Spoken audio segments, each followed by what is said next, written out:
Indonesia tanah air beta,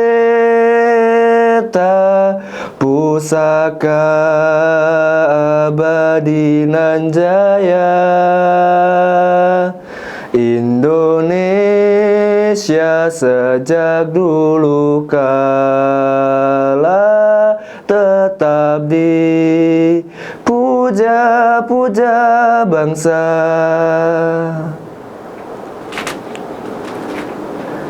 Did you ever imagine what it would be like if Indonesia had no culture at all? No local languages, no traditional dances, and no sacred ceremonial. Life will feel empty, right? Because without the culture, a nation loses its color and identity. Well, everyone, in this occasion, I'd like to explain about some ironic things that happened in our country recently. Those are about tradition and culture. So, what is tradition and what is culture? Those two words have similar meaning, but what exactly do they mean? Tradition can be defined as practices, habits, or rituals that are passed down from generation to generation. Meanwhile, culture is a broader concept. It is the whole way of life shared by a group of people. It includes language, art, belief, foods, customs, and values that shape how people live and interact with each other. Which means tradition and culture, they must work together and support each other. Culture gives identity and shapes how people live and interact with each other, right? And when we talk about culture in Indonesia, the richness is truly beyond imagination. The truth is, Indonesia is super rich in culture. From Sabang to Merauke, we have different languages, dances, musics, and values like tolerance and respect. These are things that make us special and no other country has them the way we do. In fact, many people abroad are very interested in Indonesian culture. For example, batik exhibition in Europe, gamelan performance in America, and angklung classes in Japan. Can you imagine that? Guys, did you know that our culture has already attracted global attention? But here comes the biggest question. How long we stay silent? And should we wait until they claim and take our culture as their own? I don't think so. Well, everyone, here comes the problem. Our culture doesn't always get the spotlight it deserves. In 2024 study by Ardiansyah from Indonesian Education University found that more than 50% of Indonesian teenagers prefer foreign culture over local culture. That's why many young people today know more about K-pop, anime, and other foreign culture than our own culture. In fact, according to Spotify, Indonesia has the largest number of BTS fans in the world. At the same time, UNESCO has recognized 16-hour tradition like wayang, batik, and angklung as the world cultural heritage. Everyone, Indonesia is not only famous with that, but also Indonesia is famous with our friendliness too. Like, we are easy to say hello, excuse me, and many more. Let's see for now. This treasure often gets less attention in our daily life.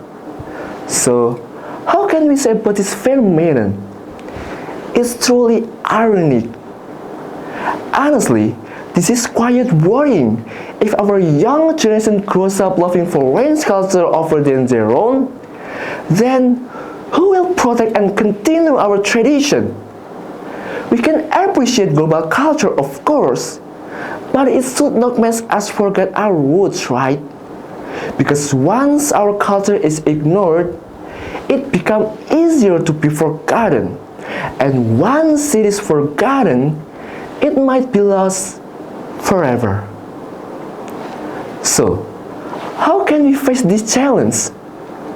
My friends, I believe the solution is start with small things but meaningful actions. We don't always need something grand. Sometimes the simplest thing carry the deepest impacts. One of the most beautiful parts of Indonesian culture is our hospitality. Our identity as a nation that is warm and welcoming. This spirit can be seen in our everyday life by saying sorry when we make mistakes, please when we ask for help, and thank you when we receive kindness.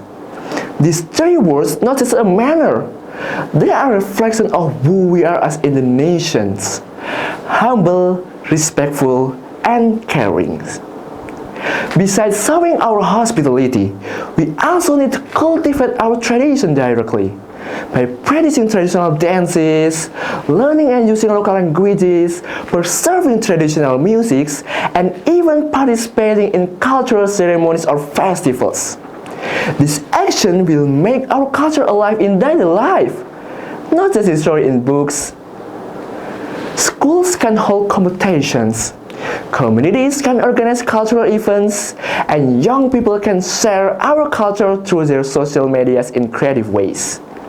By doing that, our culture is not only preserved, but also it continuously through practice, develops, and passes on to the next generations. And when this effort of cultivating tradition combined with our culture of friendliness and modern creativity, of course, I believe Indonesia's heritage will not only survive, but also flourish.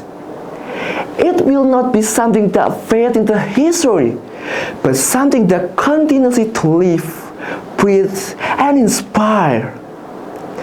Through this spirit, Indonesia will shine, not just for its art and tradition, but also from the warmth for its people that the world will never forget. So guys, keeping up our tradition is not only about lists, but it also needs an actions. Well everyone, that's all from me. Thank you for listening, and let's keep our culture shining. Not just only here at home, but on the world stage too. I'm Muhammad Nofal Ardiansyah from Vocational PGRI Kediri. See you in the next time, and ciao.